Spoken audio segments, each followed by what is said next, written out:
আমাদের আজকের গল্পের হিরোইন ছিল আলোয় ভরা এক রাজকন্যা, যার হাসিতে পাগল ছিল পুরো দুনিয়া। অভিনয়ের রঙিন জগতে সে ছিল মহারানী, সবাই তাকে ভালোবাসতো, কিন্তু সেই ভালোবাসার মাঝে ছিল না কোনো গভীরতা। অন্যদিকে হিরো ছিল সুশীল, ভদ্র, নিষ্পাপ আর নিয়ম কানুনে বাঁধা একজন ভীষণ হ্যান্ডসাম ডাক্তার, যার জীবনে ছিল না কোনো প্রেম। তার কাছে প্রেম মানেই শুধু রোগীদের হার্টবিট।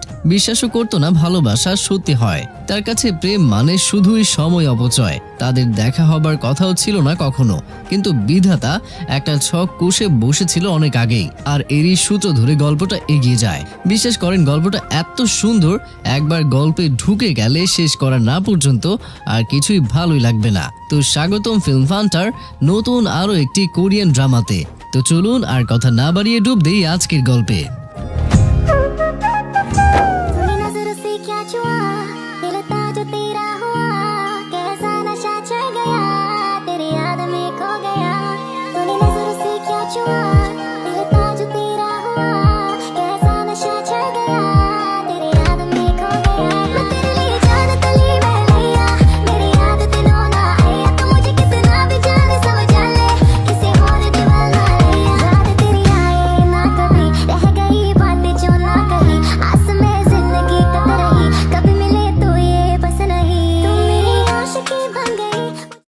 ড্রামার শুরুতে আমরা সম্পূর্ণ বিপরীত চরিত্রের দুইজন মানুষকে দেখতে পাই। একজন হচ্ছে সুজান বি, যে কিনা একজন সুপারস্টার, আরেকজন হচ্ছে ঝো শিউন, যে কিনা একজন ডাক্তার। সুজানকে দেখা যায় কোনো একটা শুটিং এর জন্য তৈরি হচ্ছে, আর শিউনকে দেখা যায় অপারেশনের জন্য তৈরি হতে। অন্যদিকে আমরা একটা রেস্টুরেন্টে কিছু মানুষকে অপেক্ষা করতে দেখতে পাই, যাদের দেখে মনে হচ্ছিল তারা কারোর এঙ্গেজমেন্ট বা বিয়ের কথা বলতে এখানে এসেছিল, কিন্তু যাদের বিয়ে নিয়ে কথা বলবে তারাই আসেনি।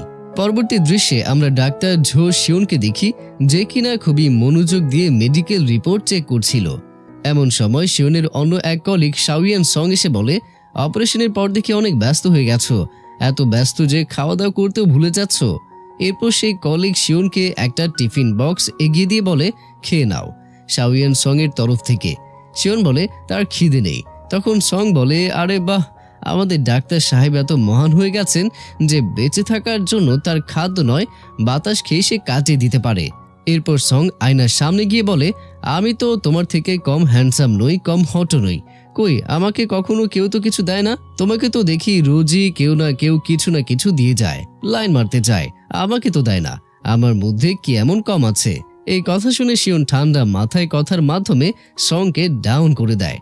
এরপর সং জিজ্ঞেস করে, এই যে তোমাকে এত নার্সরা গলানোর জন্য, পটানোর জন্য এত কিছু করে, এত কিছু দেয়, কই তুমি তো পটেও যাও না কেন? শিউন বলে, আমার কাছে এসব ফালতু ইমোশন কাজের মনে হয় না।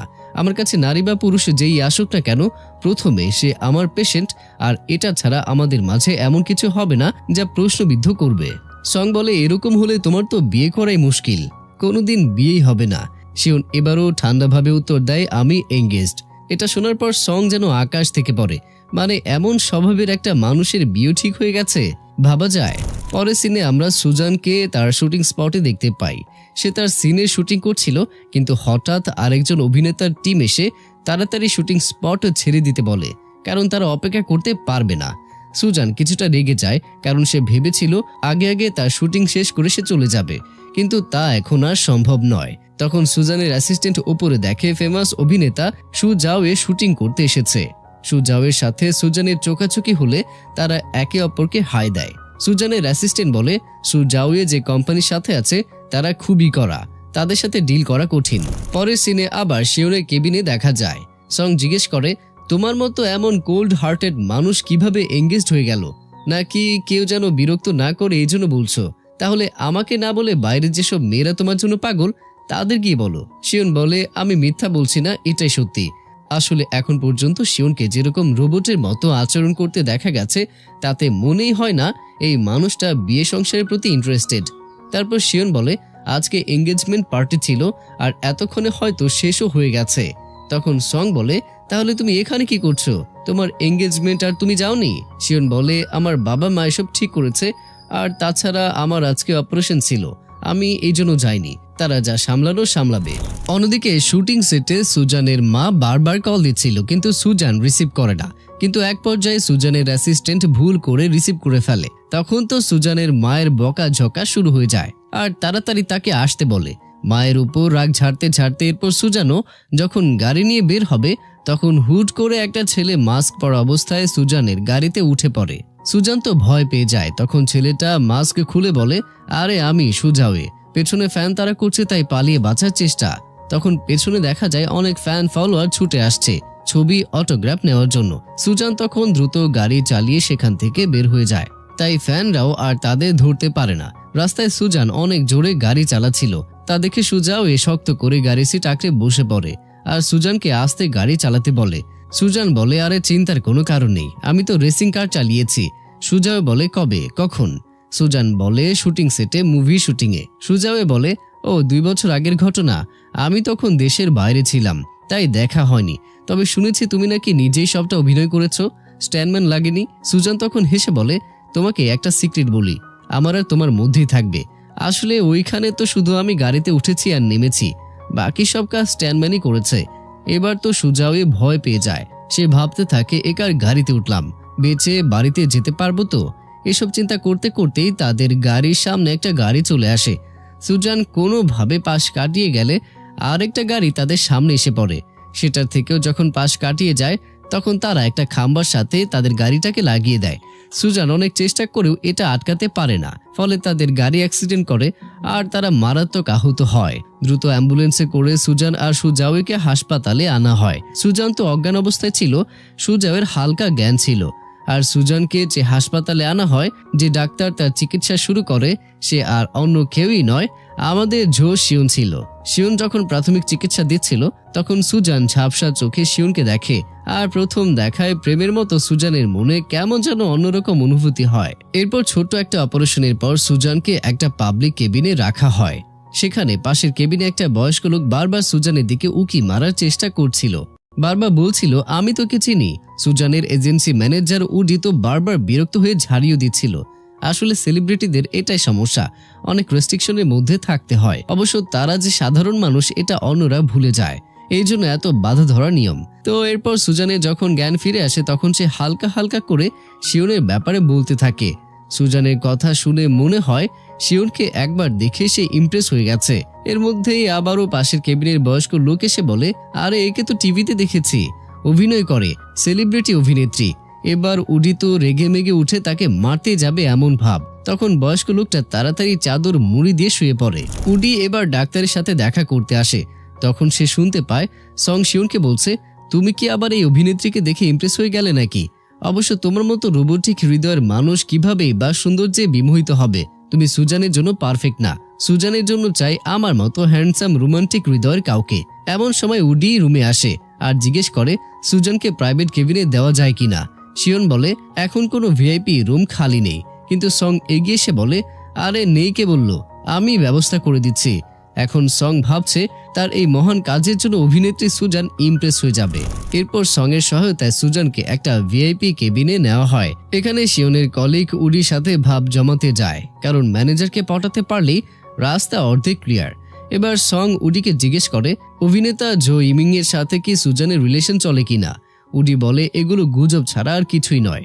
সং তো এটা শুনে আরো খুশি হয়ে যায়। সে ভাবতে থাকে তার রাস্তা মনে হয় একেবারে ক্লিয়ার। কিন্তু উডি তার আচরণে বিরক্ত হয়ে কেবিন থেকে তাকে বের করে দেয়। সেখান থেকে বেরিয়ে শিওনের কলিগ শিওনের রুমে আসে। তখন শিওন সেলিব্রিটি গসিপ পেজগুলোতে চোখ বুলাচ্ছিল ইন্টারনেটে, আর বেশিরভাগ নিউজই সুজান রিলেটেড। সং বলে, কি ব্যাপার, তুমি কি আস্তে আস্তে সুজানের প্রতি দুর্বল হয়ে যাচ্ছ? ভুলে যেও না তুমি কিন্তু এঙ্গেজড। শিওন আবারও ঠান্ডাভাবে উত্তর দেয়, সুজান আমার ফিয়ন্সি। এরপর শিওন রাতে একবার রাউন্ড চেক আপ দিতে সুজানের কেবিনে যায়। সুজান ঘুমাচ্ছে দেখে শিওন ফিরে আসছিল। তখন সুজান মাথা ব্যথায় হালকা আর্তনাদ করে ওঠে। এটা শুনে শিওন সেটা চেক করতে যায়।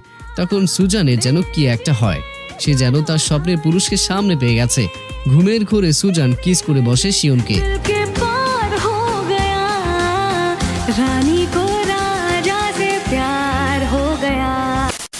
শিওন এরকম আচমকা এক কিস পেয়ে শকড হয়ে যায় আর দ্রুত সেখান থেকে বেরিয়ে নিজের চেম্বারে ফিরে আসে আর ঢকঢক করে এক গ্লাস পানি খায়।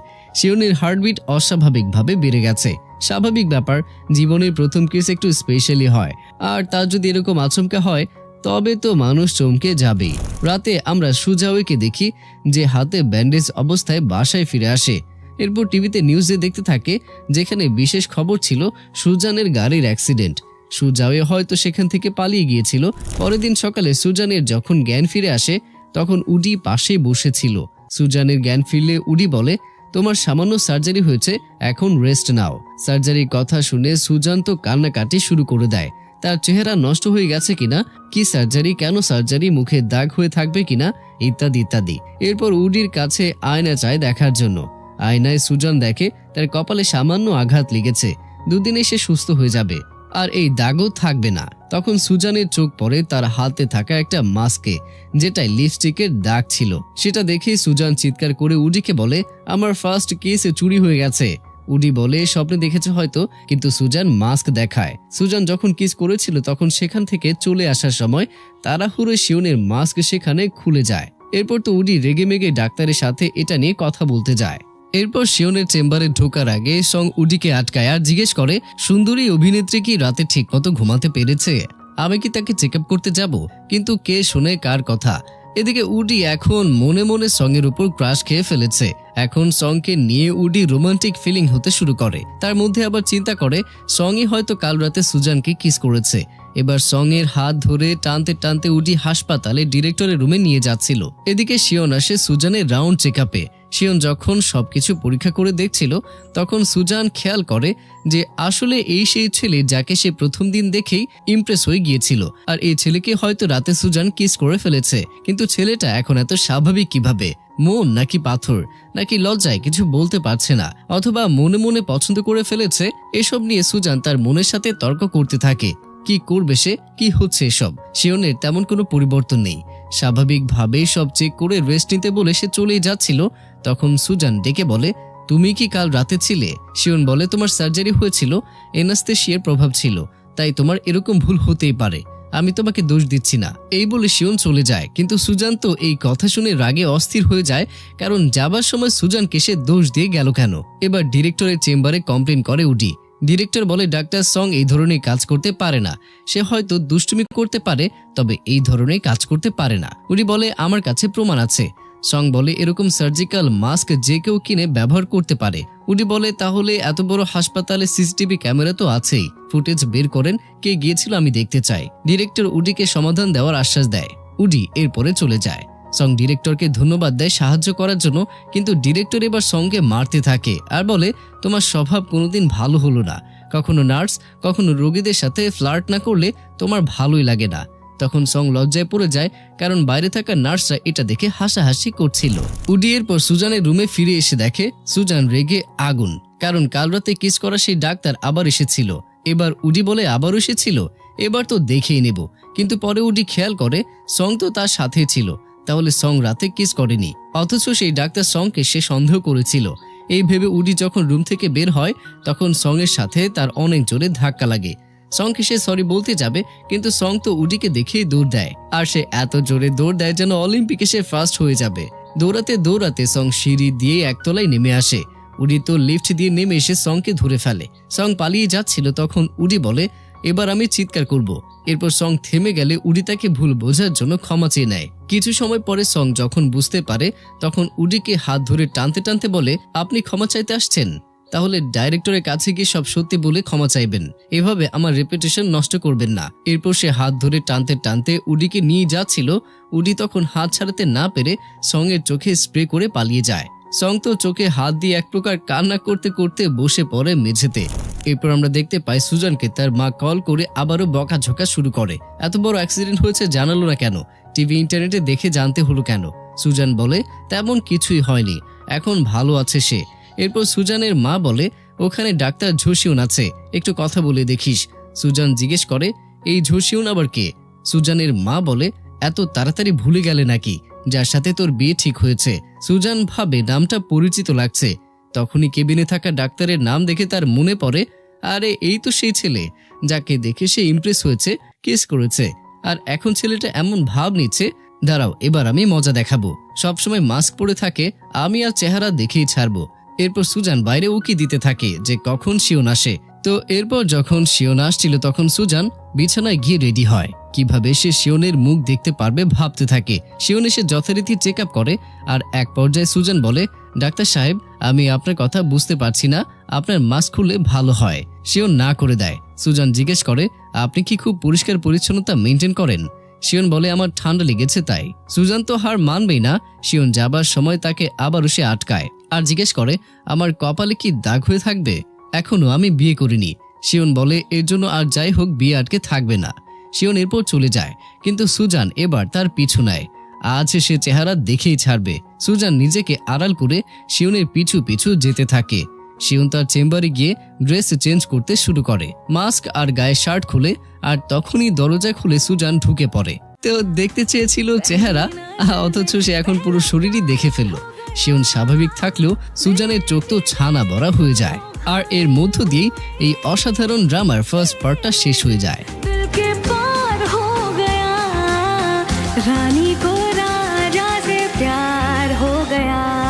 তো দেখা হচ্ছে পরের পার্টে। যাদের এই পার্টটা ভালো লেগেছে তারা আশা করছি আমাকে অবশ্যই মনে রাখবেন। সবাইকে অসংখ্য ধন্যবাদ।